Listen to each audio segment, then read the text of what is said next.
তুমি কি জানো তোমরা যে প্লে স্টোর থেকে যে অ্যাপসটা ডাউনলোড করো ওটা ডিলিট করো ওটা কিন্তু পুরোপুরিভাবে কিন্তু ডিলিট হয় না, ওটা তোমাদের মোবাইলে থেকে যায়।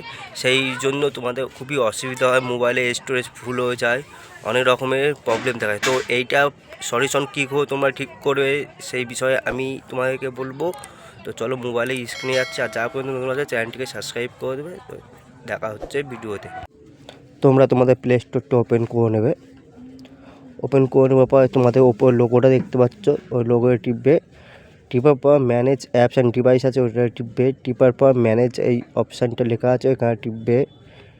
টিপার পর তোমাদের এখানে একটা অন্য পেজ আসবে, আসার পর দেখতে পাবে দিস ইজ ডিভাইস লেখা আছে ওটা টিপবে। টিপার পর নট ইনস্টল যেটা লেখা আছে সেটা টিপবে। টিপার পর দেখতে পাচ্ছ আমি যেটা ডিলিট করেছিলাম সেটা এখানে রয়ে গেছে।